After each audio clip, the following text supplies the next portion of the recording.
हाय, hello, good morning, नमस्ते. मी सीमा. स्वागत आहे तुमचं माझ्या YouTubeच्या चॅनलमध्ये. कसे आहात सगळे? आशा करते की तुम्ही मस्त, स्वस्त आणि आनंदी असाल. तर आज ना सकाळपासून मला थोडंसं दुधाचा चहा पिण्याची इच्छा होत होती. तर म्हटलं की चला आज आपण दुधाचा चहा बनवूया.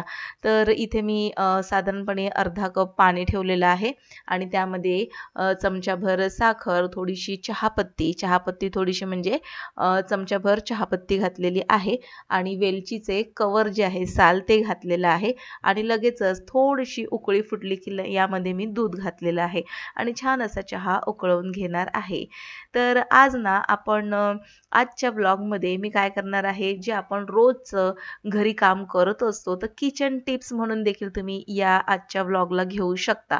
तर बऱ्याचदा असं होतं की खूप छोटी छोटी अशी कामं असतात, ती आपण लगेचच केली तर आपलं काम सोपं होतं, वेळ लागत नाही आणि तितकंच स्वच्छतेने देखील आपण करू शकतो. आज झालेला आहे थोडासा प्रॉब्लेम, माझा बिघडलेला आहे मिक्सर. त्यामुळे आज मी बनवणार होते डोसा आणि चटणी, पण चटणी बनवण्यासाठी मिक्सर काम करत नाही आणि म्हणून मग मी काय करणार आहे, उत्तप्पा बनवणार आहे. तर इथे आपण छोट्या-छोट्या टिप्स पाहणार आहोत. बऱ्याचदा असं होतं, की आपण दुधाचा चहा वगैरे बनवतो आणि चहा गाळून झाल्यानंतर ही जी चहापत्ती असते या गाळण्यामध्ये आपल्याला दिसत आहे. तर ही चहापत्ती पुन्हा मी याच पॅनमध्ये घालून घेते आणि आता ही जी चहापत्ती आहे ही व्यवस्थित धुवून घेणार आहे. आणि आता ही धुतलेली चहापत्ती आपल्याला तुम्हाला जर झाडांना घालायची असेल तर तुम्ही घालू शकता. आता दुधाचा चहा म्हटल्यानंतर आजूबाजूला टोपाला भरपूर अशी साई वगैरे लागलेली असते आणि चिकट झालेलं असतं तो टोप. तर मी काय करते, चहापत्ती गाळून पुन्हा या गाळण्यामध्ये चहापत्ती आलेली आहे. ही चहापत्ती एकतर तुम्ही झाडाला घालू शकता किंवा मग कचऱ्यामध्ये घालून टाकू शकता. तर आता ही मी चहापत्ती कचऱ्यामध्येच टाकणार आहे, कारण की यामध्ये थोडा का होईना दुधाचा अंश असतो आणि मग ती चहापत्ती मला झाडांना काही घालावीशी वाटत नाही. फक्त गुळाचा जर चहा केला तर मग ती चहापत्ती मी झाडांना घालते. आता हा जो चहाचं जे पॅन होतं, तर त्या पॅनला मी थोडंसं ओलं करून घेतलं आणि त्यामध्ये मी थोडंसं पाणी तसंच ठेवून देणार आहे. म्हणजे बाकीची कामं होईपर्यंत हे भांडं छान असं भिजलं जातं आणि सगळ्यात महत्त्वाचं पटकन स्वच्छ होतं. तर अशा पद्धतीने जेव्हा चहा मी बनवते दुधाचा, तर मी अशा पद्धतीने हा चहाचा टोप पाण्यामध्ये भिजवून ठेवते. म्हणजे माझा नाश्ता होईपर्यंत टोप देखील छान भिजला जातो. आता इथे मी काय केलं, तवा पहिला तापला आहे की नाही तो आपल्याला पाहून घ्यायचा. छान असा मिनिटभर तवा तापून झाल्यानंतर गॅस लो करायचा आणि त्यावरती मी आता हे बॅटर घालून घेतलेलं आहे. तर उत्तप्पा बनवायचा आहे. तर आता मला जास्त जाडसर असा उत्तप्पा आवडत नाही आणि जास्त पातळ असं जास्त देखील आवडत नाही. त्यामुळे मी मध्यम आकाराचे इथे घालून घेतलेले आहे आणि त्यावरती खूप छान प्रकारे असं कांदा, टोमॅटो, मिरची, कोथिंबीर अशी घालून घेणार आहे आणि थोडंसं गाजर सुद्धा. तर आता उत्तप्पा केला ना, की यामध्ये आपल्या आवडीच्या वेगवेगळ्या प्रकारच्या भाज्या घालून आपण नाश्त्याला बनवू शकतो. मस्त हेल्दी असा नाश्ता काहीच मिनिटामध्ये बनवून तयार झालेला आहे. आता हा जो उत्तप्पा आहे त्यावरती थोडंसं तेल घालणार आहे आणि एका साईडने छान असं शेकून घेणार आहे. तेल घातल्यानंतर ह्या ज्या भाज्या किंवा मग कांदा, टोमॅटो आहे थोडंसं आपल्याला प्रेस करून घ्यायचं म्हणजे ते छान दाबलं जातं आणि हा जो उत्तप्पा आपण जेव्हा पलटतो तर त्यावेळेस कांदा, टोमॅटो जे आहे ते निघत नाही. तर आता पुन्हा मी थोडंसं किनारीला तेल घातलंय आणि आता याला पलटून घेते. आता उत्तप्पा आणि डोसा बनवत असताना हे जे मी पीठ भिजवलं होतं तर ते कशा पद्धतीने भिजवलं होतं ते देखील मी तुम्हाला सांगते. तर साधारणपणे 4 वाटी रेशनचे तांदूळ घेतले होते आणि त्यामध्ये साधारणपणे 1 वाटी उडीद डाळ घेतली होती आणि अर्धी वाटी मी चणा डाळ यामध्ये घालून घेतलेली. चमच्याभर मेथी दाणे छान असं भिजवून त्याला वाटून घेतलेले. वाटत असताना यामध्ये मी जवळपास अर्धी वाटी शिजलेला भात घातला होता आणि छान असं मिश्रण तयार झाल्यानंतर रात्रभर ठेवलं होतं. सकाळपर्यंत इतकं छान असं फर्मंट झालं होतं, जाळीदार असं मिश्रण बनून तयार होतं. तर जाळीदार मिश्रण तयार होण्यासाठी किंवा मग मऊ लुसलुशीत जाळीदार इडल्या तयार होण्यासाठी या मिश्रणामध्ये तुम्ही वाटीभर शिजवलेला भात घालू शकता किंवा मग पोहे घालू शकता. आता भात हा थोडाफार का होईना शिल्लक असतोच आणि त्यामुळे मी भाताचा वापर नेहमी करते. तर आता पहिला उत्तप्पा झाला, आता दुसरा बनवून झाल्यानंतर मी नाश्ता करून घेणार आहे. कारण की भूक देखील लागलेली आहे. मॉर्निंग वॉक करून आल्यानंतर खरंच म्हणजे भूक लागते. तर आता इथे बघा हा तयार झाल्यानंतर मी लगेचच नाश्ता करून घेणार आहे. आता हे जे मी पीठ तयार केलं होतं उत्तप्पा किंवा इडलीसाठी, तर त्यामध्ये तुम्ही वेगवेगळ्या कडधान्याचा मूठभर जरी वापर केला भिजत घालण्यासाठी आणि त्याचा वापर या मिश्रणामध्ये जरी केला, तरी पौष्टिक, प्रोटीनने भरपूर असे फायबर रिच तुम्ही उत्तप्पे, डोसे किंवा इडल्या बनवू शकता. तर आता बघा हे व्यवस्थित बनवून तयार झालेलं आहे. थोडंसं मी याला प्रेस करते म्हणजे कांदा, टोमॅटो छान असं पिठामध्ये दाबलं जातं आणि निघत नाही. आता दुसरा देखील उत्तप्पा तयार झालेला आहे. मी आता याला काढून घेते. तर अशा पद्धतीने पौष्टिक असे उत्तप्पे किंवा डोसे, त्यापासून इडल्या किंवा मग आप्पे अशा प्रकारचा ब्रेकफास्ट तुम्ही आपल्या मुलांना बनवून देऊ शकता किंवा मग त्यांच्या डब्याला देखील देऊ शकता. आता मस्तपैकी गरमागरम उत्तप्पा आणि इथे हे मी चहा बनवला होता. तर त्यासोबत मी पहिला आता नाश्ता करून घेते. तर चहा तर मस्त एक नंबर झाला होता. जर आपल्या मनावरचा थकवा, मरगळ जर घालवायची असेल तर अशा पद्धतीने मी नेहमी चहा बनवते. तसं साखरेचा चहा पिणं काही चांगलं नसतं तब्येतीसाठी आणि दुधाचा देखील, पण तरी देखील कधीतरी इच्छा होते म्हणून मग मी काय करते, अशी माझी इच्छा पूर्ण करते. तर असो, आता मी सकाळी झाडू वगैरे करून गेलीच होती, पण बाकीचं काम बाकी होतं म्हणजे जसं की लादी वगैरे बाकी होती आणि स्वयंपाक देखील बाकी होता. तर इथे मी बेडरूममध्ये आली आणि हे जे बेडरूम वगैरे आहे त्या सगळं व्यवस्थित पुसून घेणार आहे. काही का होईना रोज जरी आपण घर जरी पुसलं ना तर थोडीफार का होईना धूळ ही येते. त्यामुळे घर ज्यावेळेस आपण साफ करत असतो त्यावेळेस झाडू मारून व्यवस्थित लादी पुसली की एकदम स्वच्छ अशी साफसफाई झाल्यासारखं आपल्याला फील येतं. बरं, आता आणखीन एक महत्त्वाची टिप. ज्यावेळेस आपण लादी पुसायला पाणी घेत असतो त्यावेळेस भरपूर प्रकारचे फिनाईल मार्केटमध्ये आलेले असतात. तर आता मी सध्या तरी लायझॉल वगैरेच वापरते. पण जर लायझॉल वगैरे नसेल तर या पाण्यामध्ये थोडंसं मीठ घालायचं आणि शॅम्पूचे 2-3 ड्रॉप घालायचे, 2-3 थेंब, आणि मग त्याने लादी पुसायची. इतकी लख्ख आणि काचेसारखी लादी निघते ना, खूप स्वच्छ अशी मऊ अशी लादी पुसून तयार होते. तर एकदा ही ट्रिक नक्की ट्राय करा. तर आज मी काय केलं, थोडंसं लायझॉल घातलं पाण्यामध्ये आणि थोडंसं मीठ घातलं होतं आणि त्याने मी लादी सगळी पुसून घेतली. तर आता बेडरूम सगळे पुसून झाले होते आणि आता इथे आलेली आहे हॉलमध्ये आणि आता हॉल देखील स्वच्छ पुसून घेणार आहे. कसं आहे ना, माझ्याकडे मुलं येतात क्लासला आणि कसं आहे क्लासची मुलं असल्यामुळे ते थोडीफार इकडे-तिकडे फिरतातच आणि म्हणून क्लास वगैरे झाल्यानंतर कधी लादी पुसायचा जर योग आला, तर मग मी अशा पद्धतीने लादी पुसून घेते. शक्यतो क्लास सुरू व्हायच्या आधीच मी लादी पुसत असते, पण कधीतरी असं होतं की थोडासा वेळ होऊन जातो आणि मग पर्याय नसतो. मग अशा वेळेस मी काय करते, क्लास झाल्यानंतर देखील लादी पुसते. तर इथे मी ना लादी पुसून घेतली, किचनमध्ये आलेली आहे. आता सगळ्यात महत्त्वाची टीप, बऱ्याचदा आपण म्हणतो की वेळ नसतो एक्सरसाइजला, वेळ नाहीये. मग अशा वेळेस काय करायचं, हे जे आहे मी जे पायाखाली हे जे पॅड ठेवलेलं आहे, याने छान असे पायाचे पॉइंट प्रेस होतात.